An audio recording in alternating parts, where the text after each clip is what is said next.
Alright, got the 99 burb and went to remote start it in the morning, and I'm not getting any power, looks like, to the ignition.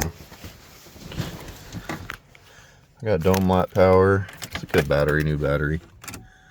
Got headlights. Got AC. Got radio. But nothing here. No ignition. Fuel pump's not priming. So maybe an ignition fuse. We'll see. Let's see here.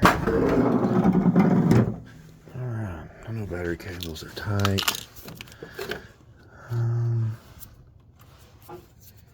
Let's see.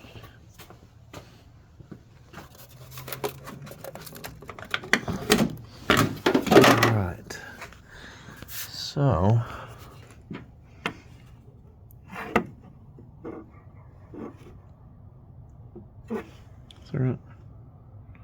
auxiliary A, auxiliary B, lighting, battery, ignition A, ignition B.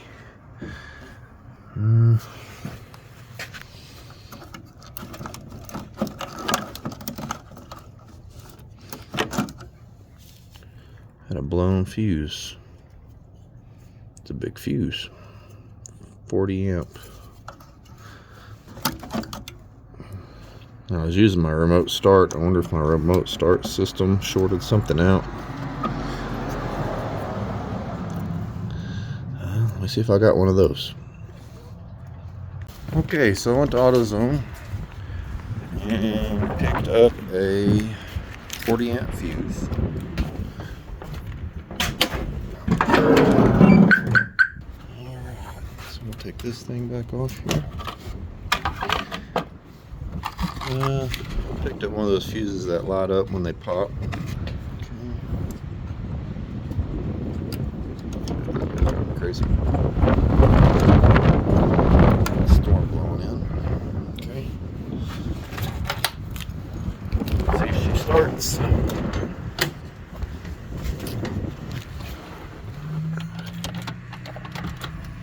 Okay, I heard the fuel pump prime. Gauges are starting to work. Oh, sound like it just popped it again.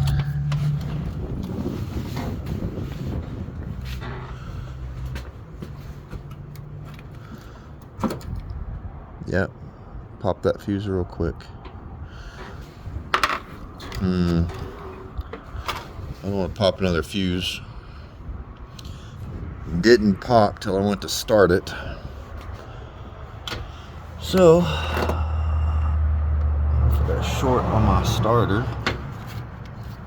somewhere. Okay, found the issue.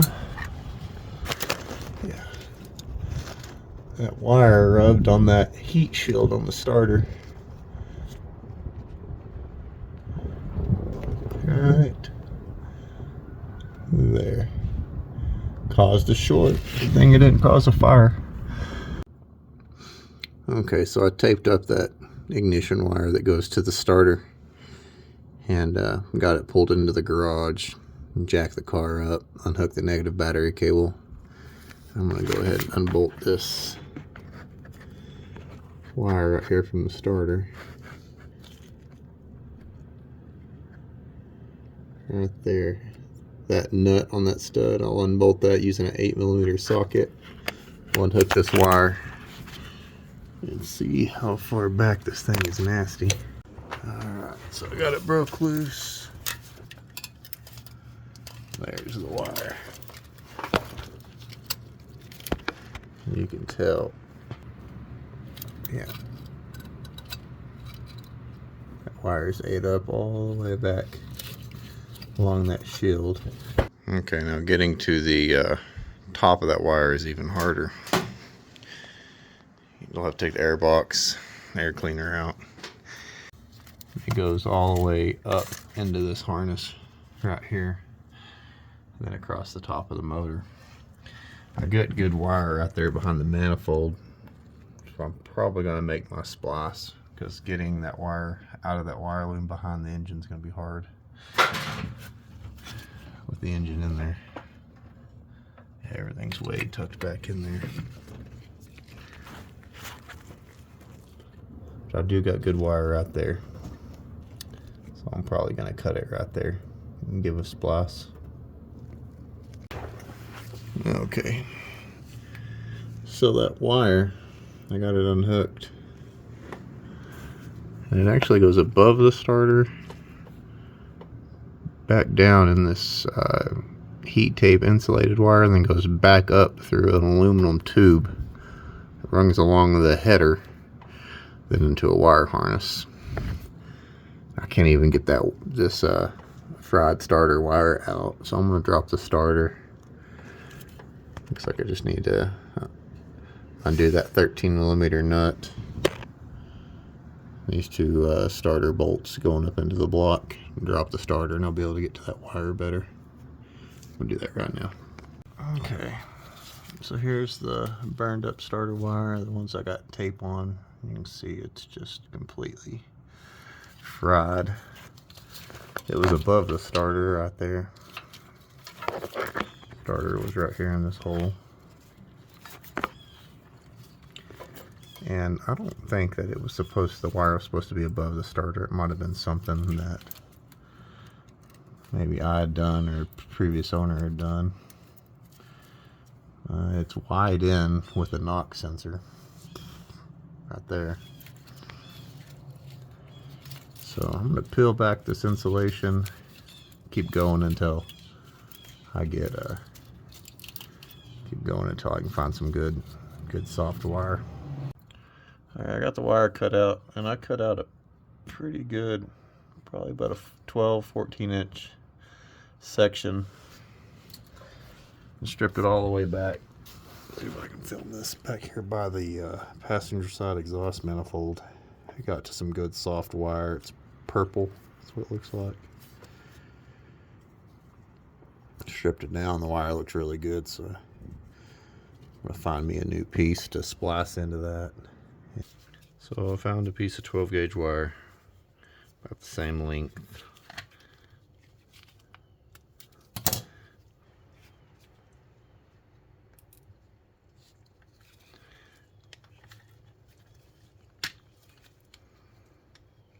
Other one.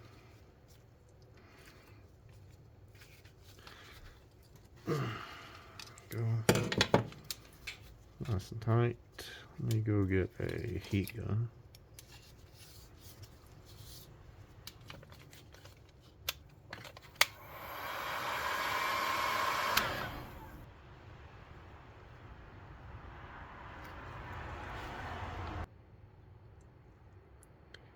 We'll put that on the other end. Got some new wire loom. And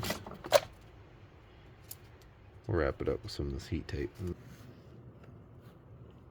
Alright, so I'm going to splice on a new piece. I'm going to heat shrink solder that real quick. I'm about to put the phone down. Okay, so I got that wire solder sealed. Old wire to the new wire. Run new wire loom on it, and then I'll just continue this metal heat tape.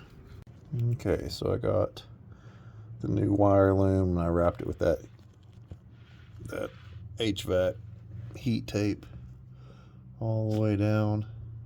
I go ahead and put the starter back up. Like I said, I don't think that wire was routed. It was sitting on top of the starter. I'm probably going to come underneath the starter so it's not up next to that exhaust. That's probably what cooked that wire. So I'll put that starter back in and move the wiring around, and I'll take some video. Sorry, it's a real tight area to get video of, and I'm a little bit in a hurry today. But might as well show my problem on here, so it might help somebody else. I'll be back. Alright, so yeah, I got that starter put in. That aluminum tube right there by the exhaust manifold where my new wire comes out.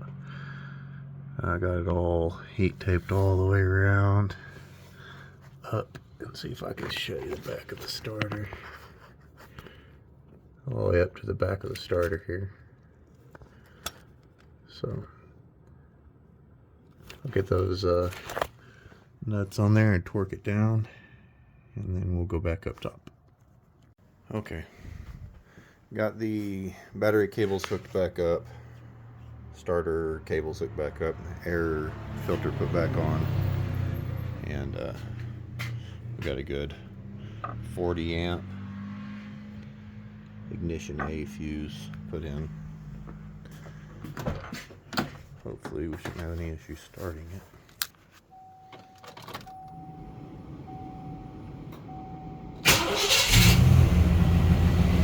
Nice.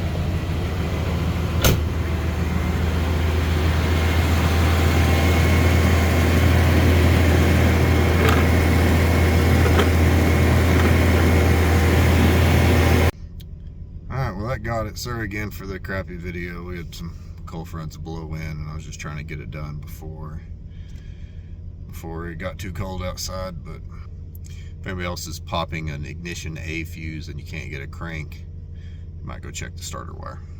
Adios.